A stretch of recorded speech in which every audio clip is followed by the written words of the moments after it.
সাল্লাম বলছেন, নাম্বার 1, সর্বপ্রথম 1 নম্বর আশরিকু বিল্লাহ, আল্লাহর সাথে শিরক করা। আল্লাহর সাথে শিরক করা এটি একটি ধ্বংসাত্মক পাপ। এই পাপ করতে গেলে মানুষ ধ্বংস হয়ে যাবে, ইহকালে ধ্বংস হবে, পরকালেও ধ্বংস হবে। শিরক করা থেকে রাসূল আকরাম সাল্লাল্লাহু আলাইহি ওয়াসাল্লাম সর্বপ্রথম বেঁচে থাকার কথা বললেন।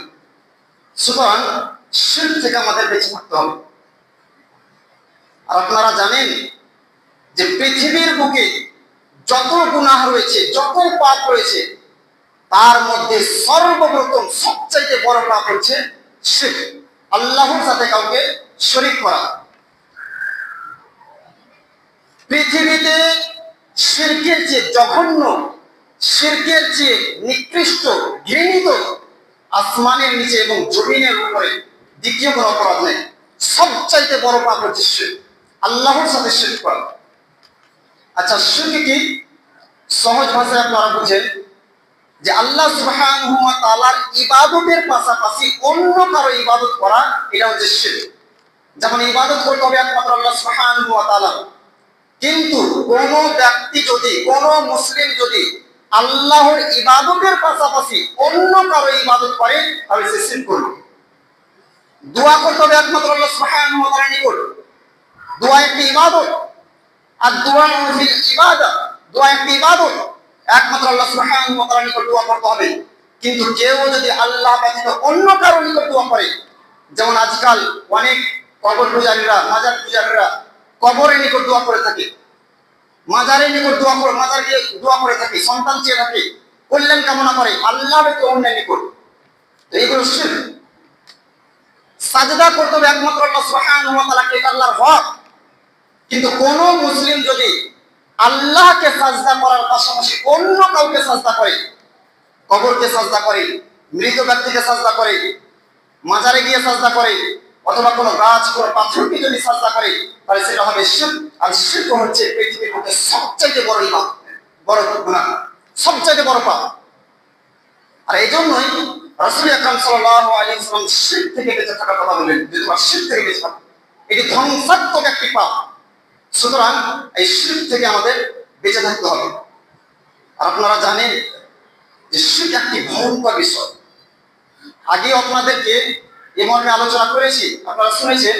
শুধু স্মরণ করিয়ে দেওয়ার জন্য কয়েকটি পয়েন্ট আপনাদের সামনে রাখি সহজ ভাষায় আর খুবই সংক্ষেপে। নাম্বার 1, শিরক অতীতের সমস্ত নেক আমলকে ধ্বংস করে দিয়ে বরবাদ করে দেয়।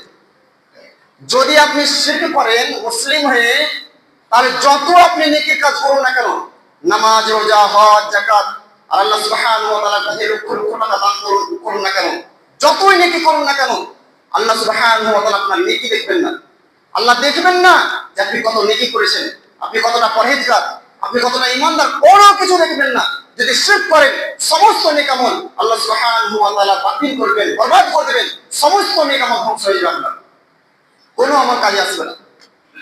আল্লাহ সুবহানাহু ওয়া তাআলা বলছেন সূরা জুমারের 65 নম্বর আয়াতে, লাইন আশরাকতা, হে নবী আপনি যদি শিরক করেন, আপনিও যদি শিরক করেন, লা ইয়াহবাতান্না আমালুকা, তাহলে আপনার সমস্ত আমল ধ্বংস হয়ে যাবে, বরবাদ হয়ে যাবে, ওয়ালা তাকুনান্না মিনাল খাসিরিন, এবং আপনি ক্ষতিগ্রস্তদের অন্তর্ভুক্ত হয়ে যাবেন। তো এই আয়াত প্রমাণ করে যে শিরক করার মাধ্যমে মানুষের সমস্ত নেক আমল ধ্বংস হয়ে যায়, বরবাদ হয়ে যায়, কোনো আমল আল্লাহ সুবহানাহু ওয়া তাআলা আপনারা দেখবেন না। নাম্বার 2, শিরককারীকে আল্লাহ সুবহানাহু ওয়া তাআলা ক্ষমা করবেন না। যদি শিরক অবস্থায় আপনার মৃত্যু হয়ে যায়, তাহলে আল্লাহ সুবহানাহু ওয়া তাআলা ক্ষমা করবেন না। দুনিয়ায় বেঁচে থাকাকালীন যদি আল্লাহর নিকট ক্ষমা চান, তাহলে আল্লাহ সুবহানাহু ওয়া তাআলা গফুর রহিম, তিনি অত্যন্ত ক্ষমাশীল, পরম দয়ালু, তিনি ক্ষমা করে দিবেন। কিন্তু শিরক অবস্থায় যদি আপনার মৃত্যু হয়ে যায়, তাহলে মনে রাখবেন আল্লাহ সুবহানাহু ওয়া তাআলা ক্ষমা করবেন না। তিনি বলছেন সূরা নিসার 48 নম্বর আয়াতে, ইন্নাল্লাহা লা ইয়াগফিরু আন ইউশরাকা বিহি, শিরককারীকে আল্লাহ সুবহানাহু ওয়া তাআলা ক্ষমা করবেন না। এটা 2 নম্বর শাস্তি। নাম্বার 3, শিরক অবস্থায় যদি কোনো ব্যক্তি মৃত্যুবরণ করে, তাহলে তার জাহান্নাম ছাড়া কোনো উপায় নেই, সে জান্নাতে কখনো যাবে না। জাহান্নাম ছাড়া কোনো উপায় নেই, তাকে জাহান্নামে যেতে হবে। আল্লাহ সুবহানাহু ওয়া তাআলা বলছেন সূরা মাইদার 72 নম্বর আয়াতে, ইন্নাহু মান ইউশরিক বিল্লাহ, অবশ্যই যেই ব্যক্তি শিরক করবে, ফাকাদ হারামাল্লাহু আলাইহিল জান্নাহ, আল্লাহ সুবহানাহু ওয়া তাআলা তার জন্য জান্নাতকে হারাম করে দিয়েছেন, তার জন্য জান্নাত হারাম। ওয়া মাওয়াহুন নার, আর তার ঠিকানা হচ্ছে জাহান্নাম। কোন ব্যক্তি যদি শিরক অবস্থায় মৃত্যুবরণ করে তাহলে সে জাহান্নামে যাবে, জাহান্নাম ছাড়া কোনো উপায় নাই। হ্যাঁ, আসমান জমি ভর্তি আপনি গুনাহ করেছেন, পাপ করেছেন, এমন কোন পাপ নেই শিরক ব্যতীত যে আপনি করেননি, কিন্তু আপনার মৃত্যু হয়েছে তাওহীদ অবস্থায়, শিরক অবস্থায় মৃত্যুবরণ করেননি আপনি, তাহলে জান্নাতে যাওয়ার সুযোগ রয়েছে, চান্স রয়েছে। যেতেও পারেন, নাও যেতে পারেন, কোনো গ্যারান্টি নেই। কিন্তু শিরক অবস্থায় যদি আপনি মৃত্যুবরণ করেন তাহলে কোনো চান্স নেই জান্নাতে যাওয়ার। ওয়া মা লিয-যালিমিনা মিন আনসার, এবং শিরককারীদের জন্য, জালিমদের জন্য কোনো সাহায্যকারী থাকবে না। এই আয়াত আল্লাহ সুবহানাহু ওয়া তাআলা শিরককারীকে জালিম বলেছেন। কেন? ইন্নাশ শিরকা লাযুলমুন আযীম, কারণ শিরক হচ্ছে সবচেয়ে বড় জুলুম। আর যেই ব্যক্তি শিরক করবে সেই ব্যক্তি সবচেয়ে বড় জালিম, তার চেয়ে বড় জালিম আর কেউ নাই পৃথিবীর মধ্যে। সুতরাং শিরক থেকে অবশ্যই আমাদেরকে বিরত থাকতে হবে। এটা 3 নম্বর শাস্তি। নাম্বার 4 নম্বর শাস্তি কি? কোন শিরককারীর জন্য রাসূল আকরাম সাল্লাল্লাহু আলাইহি ওয়াসাল্লাম সুপারিশ করবেন না। কোন ব্যক্তি যদি শিরক অবস্থায় মৃত্যুবরণ করে তাহলে রাসূল আকরাম সাল্লাল্লাহু আলাইহি ওয়াসাল্লামের সুপারিশ থেকে সে বঞ্চিত হয়ে যাবে। অন্যান্য গুনাহ করে যদি আপনি মৃত্যুবরণ করেন তাওহীদ অবস্থায়, তাহলে যারা জাহান্নামে চলে যাবে তাদের জন্য রাসূল আকরাম সাল্লাল্লাহু আলাইহি ওয়াসাল্লাম সুপারিশ করবেন আল্লাহ সুবহানাহু ওয়া তাআলার নিকট, এবং তাদেরকে জাহান্নাম থেকে জান্নাতে নিয়ে আসা হবে, জান্নাতে যাওয়ার চান্স রয়েছে, তাদের জন্য রাসূল আকরাম সাল্লাল্লাহু আলাইহি ওয়াসাল্লাম সুপারিশ করবেন। কিন্তু কোন ব্যক্তি যদি শিরক অবস্থায়, মুশরিক অবস্থায় মৃত্যুবরণ করে তাহলে রাসূল আকরাম সাল্লাল্লাহু আলাইহি ওয়াসাল্লামের সুপারিশ থেকে, শাফাআত থেকে সেই ব্যক্তি বঞ্চিত হয়ে যাবে, তার জন্য রাসূল আকরাম সাল্লাল্লাহু আলাইহি ওয়াসাল্লাম সুপারিশ করবেন না। এটা সহিহ মুসলিমের হাদিস দ্বারা প্রমাণিত।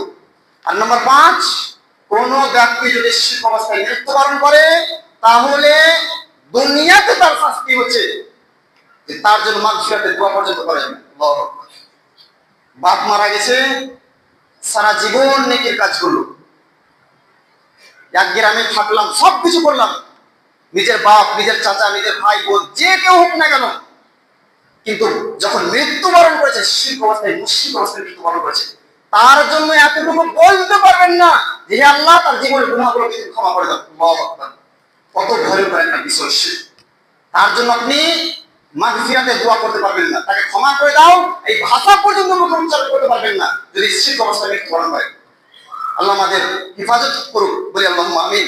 শিরক একটি ভয়ঙ্কর বিষয়। এই জন্যই রাসূল আকরাম সাল্লাল্লাহু আলাইহি ওয়াসাল্লাম সর্বপ্রথম ধ্বংসাত্মক যে 7টি পাপ রয়েছে, বড় বড় পাপ, তার মধ্যে সর্বপ্রথম শিরক করা থেকে বেঁচে থাকতে বললেন। যা শিরক বিল্লাহ, তোমরা শিরক করা থেকে বেঁচে থাকো।